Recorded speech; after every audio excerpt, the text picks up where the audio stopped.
The second last chapter of the strength of materials topic is deflection. So in deflection, you have the sign convention for deflection based on the sign convention of the bending moment.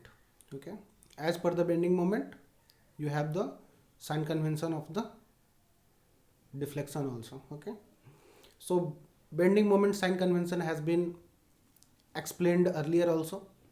So once again, the sign convention for bending moment is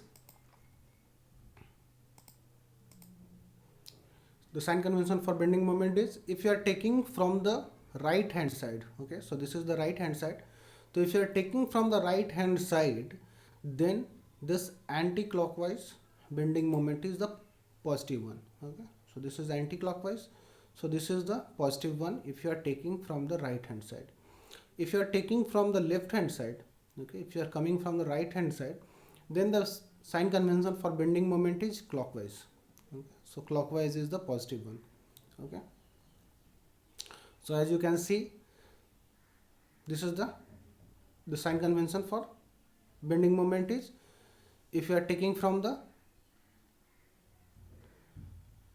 left hand side, if you are taking from the right hand side, then anti-clockwise bending moment is positive and upward deflection will be positive. Okay, so upward deflection will be positive.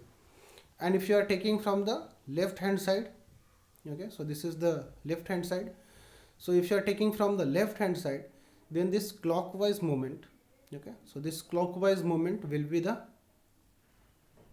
positive one. Okay, so this clockwise movement will give you deflection upward. And if you are taking from the left hand side, okay, then upward will be positive by taking the bending moment as clockwise. Okay, now mx means bending moment at a position x is equal to E, which is modulus of elasticity or Young's modulus. I is the area moment of inertia.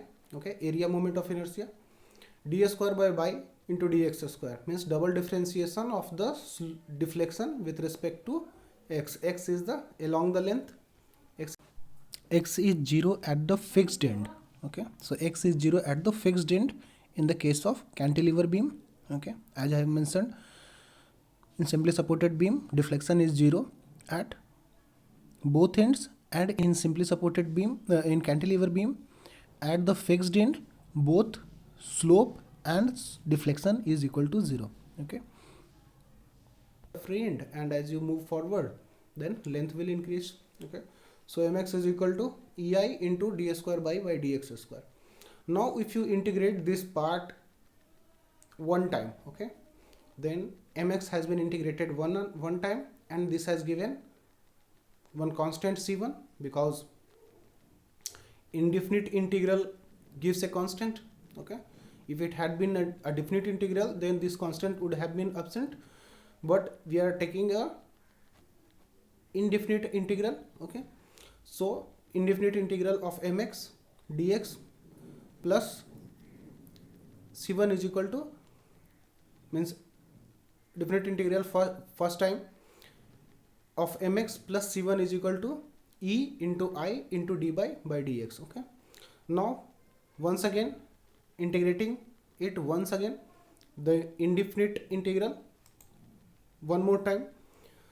So double integral mx plus c1x plus c2 is equal to ei by. Okay, so E is the Young's modulus or modulus of elasticity, I is the area moment of inertia about the neutral axis, and by is the deflection. Okay,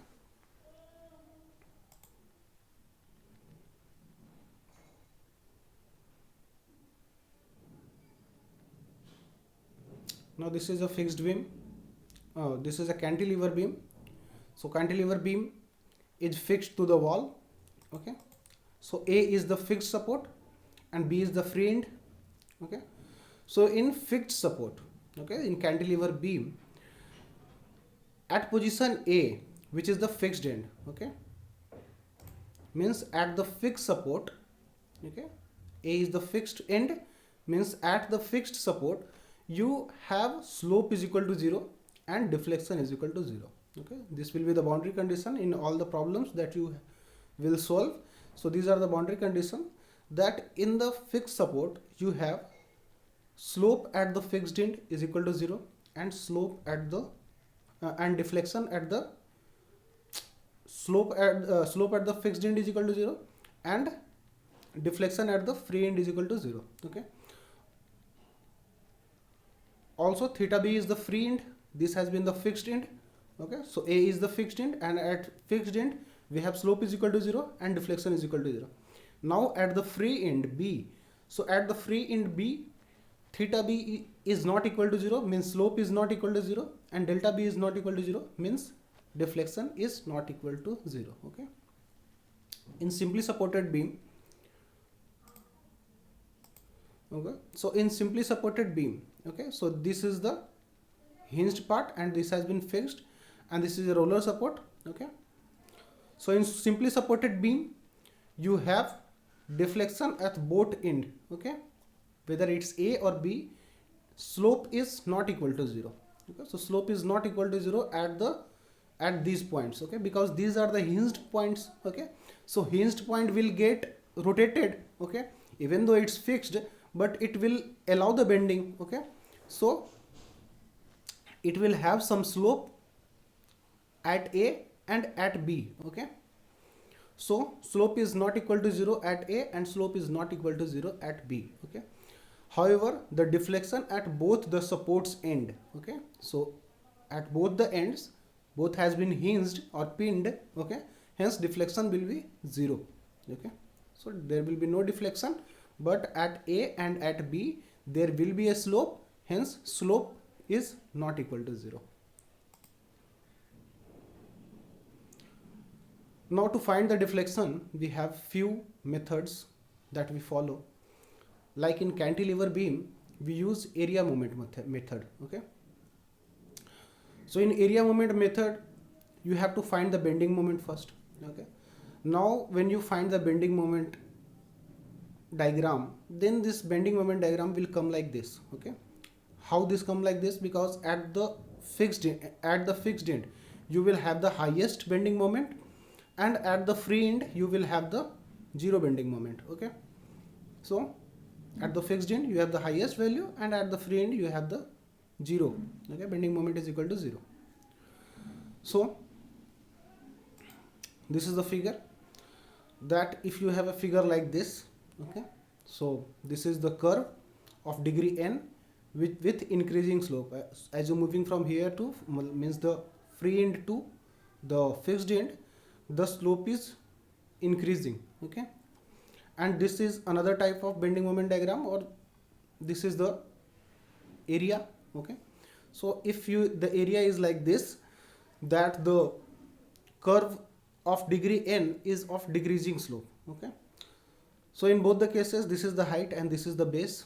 Okay, h is the height and b is the base and x bar is the distance of the center of means the centroid, means the center of area.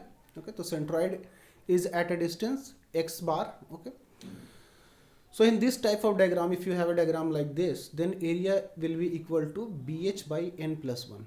Okay, and x bar is equal to b into n plus 1 by n plus 2. Okay, n is the degree of the curve. Okay, and curve is like this, that it is of increasing slope. Okay, now if you have the curve like this, means the curve like this, that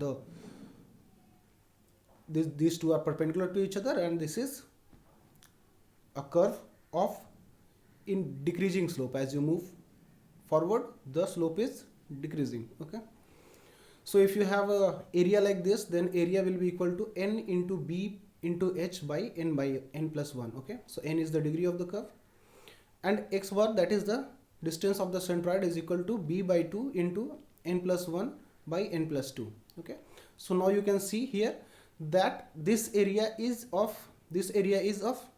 n times bigger than this. Okay, and this centroid is half of the centroid of this. Okay, so whatever the centroid you will get in this, you will get the half of distance in this area. Okay, and this area is n times bigger than this area. If the both curve are of degree n, then this area is n times lesser than this area. Okay.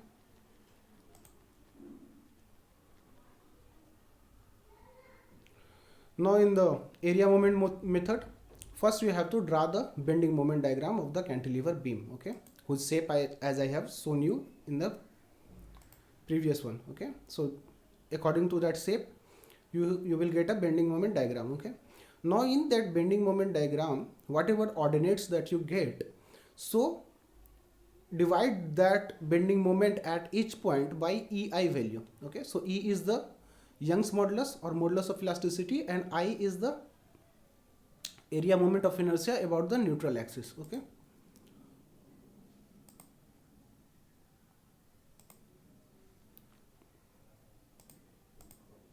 okay, so I is the area moment of inertia, E is the Young's modulus or modulus of elasticity, and M is the moment. Okay, so whatever the bending moment diagram you get, divide that bending moment diagram, means the moment values, by EI values. Okay, then you will get a M by EI diagram. So M by EI diagram is same like, means they have the same shape like the BMD, just the ordinates are getting shortened by EI value, means the division by EI.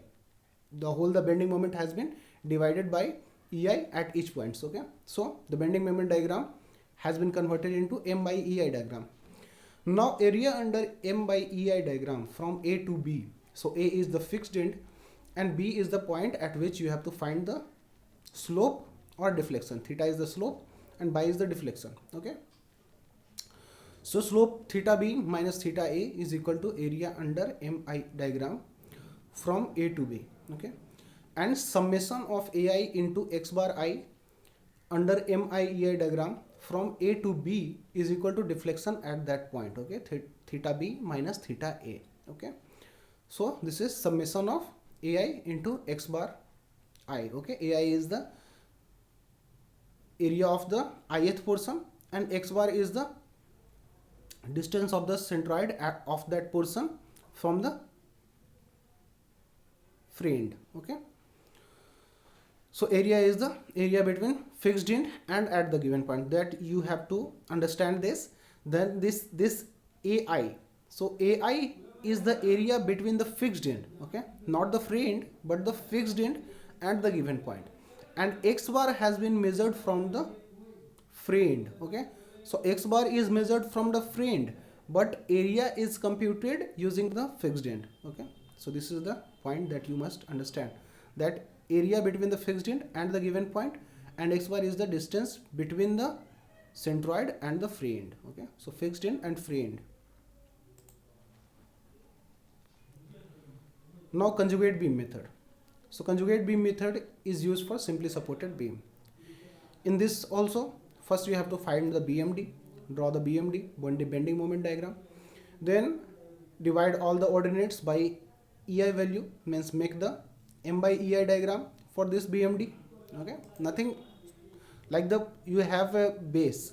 Okay, so base is nothing, because bending moment diagram means this is the moment. Okay, means this is the moment. Okay, so this all the ordinate means if you have a shape like triangle. Okay, so if you have a shape like triangle, then this height M, the height M will be the highest bending moment. Okay, now this bending moment has been reduced to M by EI value, means if the height has been M, then that height M has been reduced to M by EI value. Okay, and still it will be a triangle only, just the height has been shortened by EI. Okay, so the height has become M by EI now, but it was initially M. Okay, so draw the bending moment diagram, make the M by EI diagram for this bending moment diagram, and find reaction at supports. Okay, so reaction of supports means consider that this bending moment diagram is giving load on the supports. Okay, so this bending moment diagram has been treated as a load. Okay, so that bending moment diagram will be treated as a load, and with that load of the bending moment diagram. Okay, so bending moment diagram has been treated as a load, and that load will give you reactions at the supports. Okay, then slope is equal to shear force at any point. Okay, so load will be acting downwards, means the bending moment diagram that you have drawn will be treated as a load, and that load will be acting downwards. Okay, and reactions will be upwards. Okay, so at each point you will have some shear forces. Okay, so at each point you will have some shear forces. Okay, so that shear force will be equal to the slope. Okay, and this reaction and the load will give you bending moment also at each point. So the value of that bending moment at those points will be equal to deflection. Okay, so first draw the BMD, means the bending moment diagram, then make the M by EI diagram for this BMD and find reactions at the support. Then slope is equal to shear force at that point and deflection is equal to bending moment at that point. Okay, so you have understood this. Now method of superposition.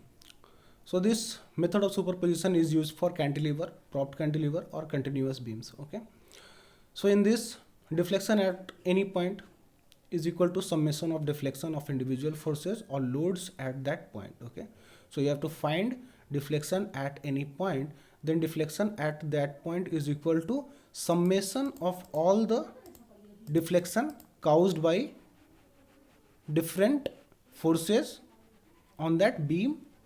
Okay, so deflection at any point is equal to deflection of individual forces or loads at that point.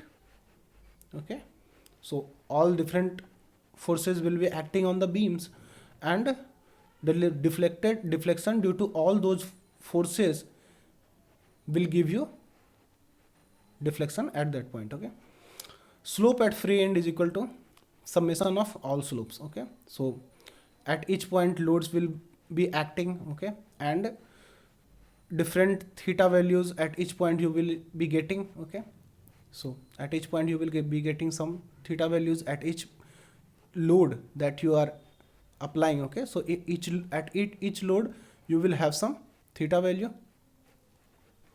So slope at the free end is equal to summation of all those slopes. Okay, so at each individual points you will have some slopes, and slope at the free end will be equal to summation of all slopes. Okay, so in this case of cantilever beam. Okay, now deflection at the free end is equal to deflection at that point of application plus slope at that point of application into distance of this point from the free end. Okay, so if the load is acting at some point, then due to that load some deflection would be there. Okay, so some deflection would be there, and with this deflection there will be some slope also. So means this is the deflection. Okay, and this you have the slope. Okay, so up to that point of free end. Okay, so this slope.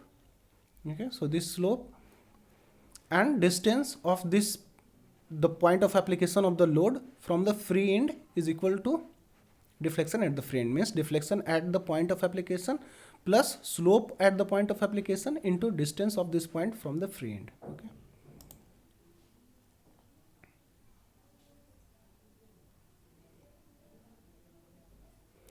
now in the superposition principle you must be remembering some formulas. Okay, you must know some formulas if you have to compute the deflection or slope using superposition principle. Then for applying the superposition principle you must have some memory of this formula. Okay, so this is the slope and this is the deflection for different kinds of beam. Okay, so first one is cantilever beam, in which the bending moment M is has been applied. Then second one is also a cantilever beam. Okay, in which load W has been applied at the free end. Third one is a simply supported beam, in which bending moment M is acting at the ends. Okay, fourth one is a cantilever beam, in which uniform distribution load, uniformly distributed load, a small w is acting. Okay,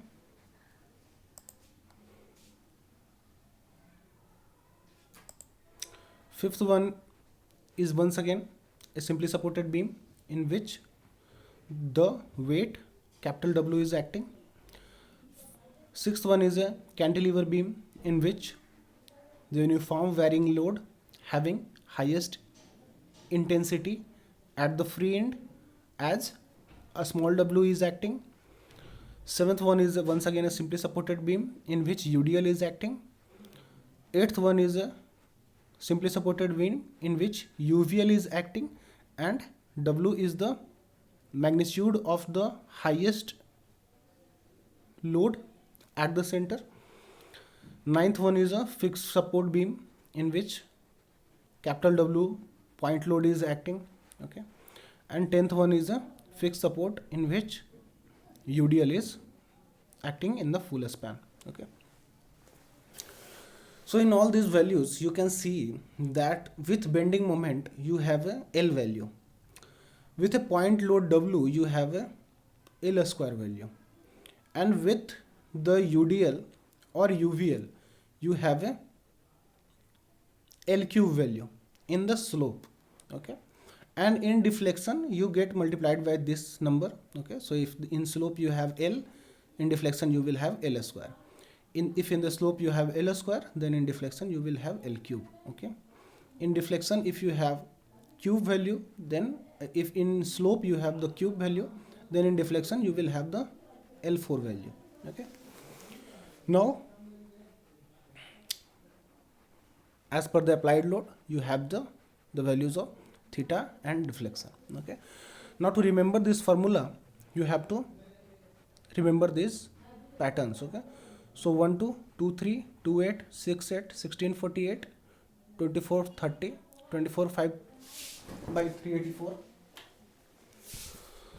Okay, 120 5 by 192, then this is 192 and this is 384. Okay, so 1 2 2 3 2 8 6 8 16 48 24 30. Okay, so these are all the ascending values, okay, that you can see. Okay, 16 48 24 all divided by 8. Okay, so to give you this memory type code, so I am just saying these things. So once again 24 is also repeated, 24. Okay, this 120 24 into 5. Okay, then you have 192 and here also you have 192. Okay, and double of this 192 value you have the 384. Okay, the thing that you have to remember is the types of support here. Okay, so first two are cantilever beam. Okay, then again leaving one will be simply supported. Once again you will have a cantilever beam. Once again you will have, then again you will have a simply supported beam, and then you have a cantilever beam. Once again you have a simply supported beam, and then again simply supported beam, and then two fixed beams. Okay, in all those, first the moment is acting, in the second point load is acting, here bending moment is acting, here UDL is here, it's UVL. Okay, UDL, then UVL, once again UDL, once again UVL. Okay, this is point load, and this is again UDL. Okay, so I'm just dictating it that you should remember the formula. Okay,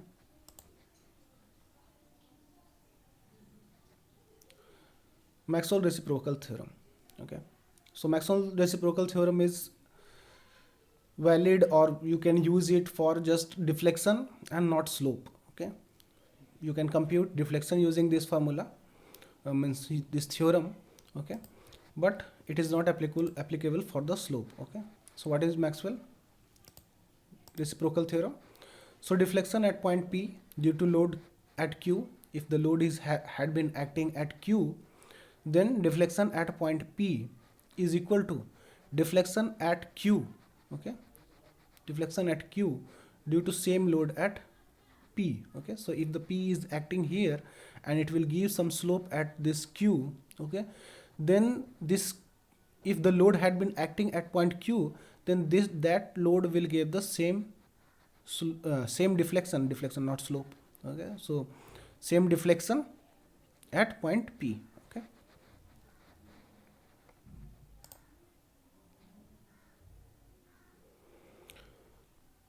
Now Castigliano's theorem. Okay, so Castigliano's theorem, or a strain energy method, or the total strain energy method, better to say. It's a total strain energy method. Okay. So in this question means the total strain, not just a strain, total strain energy or a strain energy method. So total strain or a strain is equal to half into torque. Okay, T is the torque and theta is the angle of twist by that torsion or torque. Okay, so T is the torsion or torque, theta is the angle of twist. Okay, so is equal to half into T square L by G into J. Okay, so T square is the square of the torsion or torque value, L is the length of the whole bar, G is the modulus of rigidity, J is the polar moment of inertia about the neutral axis. Okay. In terms of bending moment, so this formula is for torsion. In terms of bending moment, it's 1 by 2 m square L by EI. Okay, so m is the bending moment, L is the length of the total beam, E is the modulus of elasticity or Young's modulus, and I is the moment of area moment of inertia about the neutral axis. Okay, this is also polar area moment of inertia. J is polar area moment of inertia. Okay. In terms of axial force P, half into P into delta L. Delta L is the deflection caused by that axial load. Okay, is equal to 1 by 2 P square L by AE, because delta L is equal to P into L by AE. So half into P is equal to half into P square L by AE. So if you have, so in the Castigliano's theorem or total strain energy method, we deal with the bending moment kind. Okay, we generally deal with bending moment. Okay, so bending moment at any point x ka whole square into dx by 2 EI, if you integrate from the whole span, in the whole span if you integrate it, then you will get the total strain energy. Okay, now theta I means the slope at the I position is equal to du by dm by I, means differentiation of the total strain energy with respect to bending moment at the position I, then by I is the deflection at position I, is equal to partial differentiation, both are the partial differentiation only. So once again, partial differentiation of the total strain energy with respect to load at that point I. Okay, now we will see some questions. Okay, so this is the fixed end, this is the cantilever beam that has been bent into this shape. Okay, so cantilever beam has been bent into this shape. Okay, so in this you have U has been computed m square L by 2I. Okay, because in this portion the bending moment is constant as P into L, so P into L is equal to m. So in this portion you have m square L by 2 EI. Okay, because m is the constant one in whole the span, the m is the constant one. Okay, m is equal to P into L, so P into L is the m, so m square L by 2 EI into 0 to L px a square by 2 EI into dx. Okay, so in this whole span the bending moment is varying. Okay, from 0 to L, so integration 0 to L P into x, x is the distance from the this end. Okay, so free end, so x is the distance from the free end, P into x ka whole square by 2 EI into dx. Okay, and the deflection at point C equal to partial differentiation of total strain energy with respect to P, because P is acting at C, so deflection at C is equal to total strain energy acting at P, okay, acting at C, and P is the load acting at C. Okay, so thank you, meet you in the next video.